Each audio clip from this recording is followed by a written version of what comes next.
उत्तर प्रदेश में मुख्तार अंसारी और उनके करीबियों पर ईडी की कल रेड पड़ी तो आज सीबीआई ने दिल्ली के उप मुख्यमंत्री मनीष सिसोदिया के घर पर रेड मारी है। मेरे साथ सुहेल देव भारतीय समाज पार्टी के अध्यक्ष ओम प्रकाश राजभर साहब है। राजभर साहब, आपके बेहद करीबी, आपके विधायक अब्बास अंसारी और उनके परिजनों और उनके करीबियों पर कल ईडी की रेड हुई और आज मनीष सिसोदिया के घर पर सीबीआई की रेड हो रही है। ये जो लगातार अलग अलग जगहों पर रेड की कार्रवाई हो रही है, इस पर क्या कहें? सुप्रीम कोर्ट ने एक बार कमेंट किया था जब कांग्रेस की सरकार थी कि सीबीआई तोता है, ऐसा कमेंट सुप्रीम कोर्ट ने कहा था। ये ईडी और सीबीआई विपक्ष के यहाँ ही क्यों जाती है, सत्ता पक्ष के पास क्यों नहीं जाते ये लोग? और जहाँ तक सवाल आपने किया कि आपके दोस्त, वो तो अदालत का काम है, अदालत के अपना मुकदमा कार्रवाई कर रही है। जहाँ तक अब्बास का मेरे साथ सवाल है, एमपी एमएलए कोर्ट ने भी कहा कि अब्बास भगोड़ा नहीं है। अब्बास हमारे यहाँ जमानत के लिए प्रार्थना पत्र दिया, टेक्निकल चीज़ें हैं, जमानत उसको नहीं मिली, वो कानूनी कार्रवाई में लगा है। कोर्ट ने 25 अगस्त को हाजिर होने के लिए पुलिस को निर्देश दिया कि उसको हाजिर करें, तो वो कैसे भगोड़ा हो गया? लेकिन आपने जो सुप्रीम कोर्ट की टिप्पणी को कोट किया है, क्या ये आपकी भी टिप्पणी है? आप भी मानते हैं कि जो एजेंसीज हैं, ये एजेंसीज सरकार के दबाव में? भाई, देश की सर्वोच्च न्यायालय कह रही है जो बात, कांग्रेस के ज़माने में सर्वोच्च न्यायालय ने ये बात कहा, तो सर्वोच्च न्यायालय से बड़ी कौन सी अदालत है? वो कहा तो उस बात में दम है, तब न कहा। और वो और चरितार्थ हो जाती है, खाली विपक्ष के ही पास ये सीबीआई और ईडी क्यों जाती है? सत्ता पक्ष के पास भी तो माल खाली वही है। अभी जैसे सरकार मान लीजिए बदल गई, तो फिर पहुंच जाएगी सीबीआई ईडी, माल कहाँ से आ जाएगा? तो कहीं ना कहीं सत्ता के इशारे पर ईडी और सीबीआई काम करती है। आप तो बीजेपी के करीब भी आ रहे थे, राष्ट्रपति के चुनाव में आपने उनके पक्ष में वोटिंग भी करी है और उसके बाद तारीफ भी आप करते रहे भारतीय जनता पार्टी की। फिर अचानक आप अब जो है ये कह रहे हैं कि सरकार के इशारे पर इस तरह की कार्रवाई होती है। देखिए, सच बात है ना, हम विरोध की बात थोड़े कर रहे हैं, हम सही बात बता रहे हैं कि अब जैसे कि आपने मनीष सिसोदिया की बात की, विपक्ष के हैं ना, सीबीआई वहां क्यों चली गई? सत्ता पक्ष के भी तमाम लोग हैं, उनके एजेंसी है, जांच कर रही है, अगर कोई आरोप है एजेंसी की जांच में क्या आपत्ति? तो हम कहाँ कह रहे हैं, हम थोड़ा कह रहे हैं जांच करें। जब स्वतंत्र एजेंसी है तो खाली विपक्ष के लिए स्वतंत्र है कि सत्ता पक्ष के लिए भी स्वतंत्र है? इसी नाते मैं कह रहा हूँ, सुप्रीम कोर्ट ने जो कमेंट किया था, इसी नाते कमेंट किया था कि जियौआ सुग्गा है, विपक्ष के लिए खाली काम करती है, ये सरकार का जो है तोता है, यही ने सुप्रीम कोर्ट ने कहा। आप भी विपक्ष में हैं, आपको भी डर है कि आपके यहाँ भी कोई ईओडब्ल्यू की, ईडी की, सीबीआई की, किसी एजेंसी की रेड पड़ सकती है? नहीं यार, हमारे यहाँ तो चाहते कि पढ़ू ज्यादा ठीक है। कहाँ है हमारे यहाँ जहाँ बैठे हैं इस कमरे में, हमारे घर पे, कार्यालय पे, सब जगह छान मारेंगे तो शायद हमको अंदाज है कि कुल मिला करके 5-6 कुंटल राशन मिल जाएगा। चाउर, गेहूं, दाल, मरचा, मसाला, अचार, कुछ घी वो मिल जाएगा डब्बा। और कुछ भी नहीं मिल पाएंगे। है ये नहीं है तो कहाँ पाएंगे? आम आदमी पार्टी कह रही है स्वागत है ऐसी एजेंसीज का, आप भी स्वागत कर रहे हैं?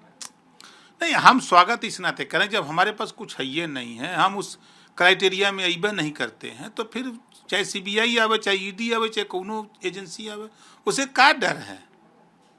अच्छा राजभर साहब, दूसरा सवाल थोड़ा हट के, आप लगातार जातिगत जनगणना की बात करते हैं और सरकार ने अभी ओबीसी जाति के कर्मचारियों की गिनती का फैसला किया है।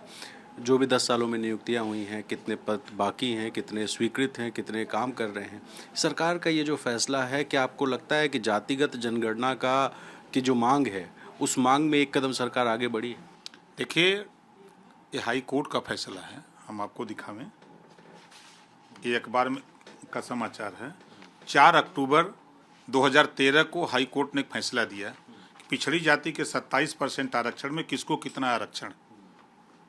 हाई कोर्ट का फैसला है, 4 अक्टूबर 2013 का आदेश है। तो कोर्ट ने सरकार को आदेश दिया, उस समय अखिलेश यादव जी मुख्यमंत्री थे, आदेश दिया सरकार को कि जिनको आरक्षण का लाभ नहीं मिला है उनको आरक्षण का लाभ कैसे मिले, जो सामाजिक न्याय समिति की रिपोर्ट है, सामाजिक न्याय लोगों को कैसे मिले, इनको बांट करके इनको आरक्षण देने की बात हाई कोर्ट ने कहा था जब अखिलेश जी मुख्यमंत्री थे, लेकिन उन्होंने नहीं किया।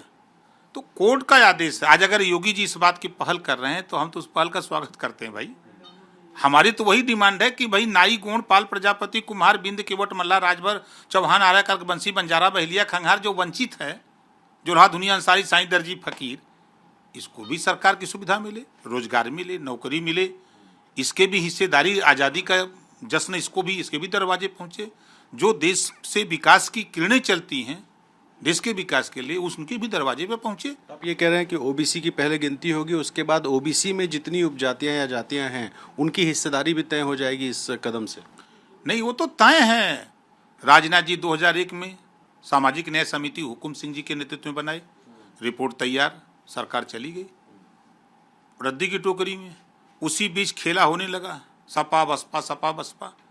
4 अक्टूबर 2013 को उसी इस आधार पे हाई कोर्ट ने आदेश दिया कि जिन जातियों को आरक्षण मिल गया है, जो उसका लाभ ले चुके हैं, उनको बाहर कर दिया जाए। संविधान में व्यवस्था है, और जिनको नहीं मिला उनको बांट करके कैसे मिले उनको दिया जाए। उसी आधार पे इस बात को लेके मुख्यमंत्री योगी आदित्यनाथ जी सामाजिक न्याय समिति गठन किए, राघवेंद्र सिंह के नेतृत्व में, पूर्व रिटायर्ड जज हाई कोर्ट। रिपोर्ट भी आ गई, 7, 9, 11 बंटवारा भी हो गया। तो उसमें क्लियर है कि किसको कितना हिस्सा मिला है। उसी काम को मुख्यमंत्री जी आगे बढ़ा रहे हैं कि जो 79 जातियां अति पिछड़ी हैं, इनको 10 साल में क्या हिस्सेदारी मिली कि नहीं मिली। अगर वो जांच करा रहे हैं, हिस्सेदारी देने की बात कर रहे हैं, तो ये बात अगर जिसको बुरा लग रहा है, जो लोग कह रहे हैं कि जातिवार जनगणना करा के किया जाए, तो कोर्ट ने आदेश दिया 4 अक्टूबर 2013 को, तो सरकार आपकी तो आपने जातिवार जनगणना करा करके इनको हिस्सा क्यों नहीं दिया? सवाल यहाँ खड़ा होता है। जब सरकारें आपकी, सरकार में रहते हो तो भूल जाते हो हम लोगों को, और जब सरकार से बाहर आते हो तब जातिवार जनगणना की बात करते हो, एक समान शिक्षा की बात करते हो, शिक्षा में सुधार की बात करते हो। तो आप जातिगत जनगणना की मांग अब रखेंगे कि नहीं? भैया मेरे, इसी 26 सितंबर से पूरे प्रदेश में सावधान यात्रा निकाल रहा हूं, और सावधान यात्रा के माध्यम से 75 जिले में घूमते हुए हम जा रहे हैं पटना गांधी मैदान। 27 अक्टूबर को सावधान वहां रैली करूंगा, और वहीं माननीय नीतीश कुमार जी मुख्यमंत्री, उन्होंने प्रेस वार्ता करके कहा था ना कि जातिवार जनगणना हम कराएंगे। सरकार बदल गई, फिर मुख्यमंत्री हैं। अब तो दूसरे जो उनके पार्टनर हैं तेजस्वी जी, वो खूब चिल्लाते थे कि जातिवार जनगणना होगी। तो हम जा रहे हैं 27 अक्टूबर को ललकारने कि आप लोगों ने वादा किया है, तो इस वादे को पूरा करो, जल्दी जनगणना कराओ, एक समान शिक्षा लागू करो, ये सामाजिक न्याय समिति की रिपोर्ट लागू करो, ताकि सबको हिस्सा मिले, सबको सम्मान मिले। यही 26 तारीख से शुरू करूंगा। बुंदेलखंड में 2 सभा बड़ी करूंगा और 1.5 दर्जन छोटी सभा होगी। उसी तरह पश्चिम में भी 6 बड़ी सभा करूंगा, और छोटी छोटी सभा करीब हमको अंदाजा कि 40-42 सभाएं होंगी। राजीव साहब, आखिरी सवाल अखिलेश जी को लेकर है। अभी आपने अखिलेश जी का नाम भी लिया। अखिलेश जी अब एक इंटरव्यू में कह रहे हैं कि वो चुनाव आयोग की वजह से हारे हैं, लोगों की नाराजगी की वजह से नहीं। उनके गठबंधन में थे, इस वजह से आपसे पूछना और लाजमी होगा। उनकी हताशा और निराशा है। 125 सीट चुनाव आयोग ने इनको जितवा दिया। इनको बयान देना चाहिए था कि 125 सीट चुनाव आयोग ने हमको जितवा दिया और शेष हमको हरवा दिया। ये बयान देना चाहिए। ये अपनी कमजोरी नहीं बता रहे हैं कि हम टिकट बांटने में गलती किए। 10 बजे दे दिए किसको, 10 बजे पा गए पटेल जी, 12 बजे बिन जी, शाम को 4 बजे पा गए मौर्य जी, और 8 बजे रात पंडित जी। ये वो स्वीकार नहीं करते हैं। क्यों नहीं स्वीकार करते हैं? टिकट बंटवारा और जो उनके पास लोग थे उनकी उपयोगिता न करना, और एक संदेश वो और दे रहे हैं कि आए पार्टी के अपने लोगों, सावधान रहना। 24 में हम अगर हारेंगे तो चुनाव आयोग जिम्मेदार होगा, हम जिम्मेदार नहीं रहेंगे। ओम प्रकाश राजभर साहब को सुन रहे थे, जिन्होंने सीधे सीधे सरकार पर आरोप लगाया कि सरकार की जो एजेंसियां हैं वो उस तोते की तरह हैं जिस तोते को लेकर सुप्रीम कोर्ट ने टिप्पणी की थी, और जो विपक्ष के नेताओं पर लगातार ईडी की, सीबीआई की, ईओडब्ल्यू की रेड पड़ रही है वो राजनीति से प्रेरित है। कैमरा पर्सन प्रेम सिंह के साथ रणवीर, एबीपी न्यूज़। लखनऊ।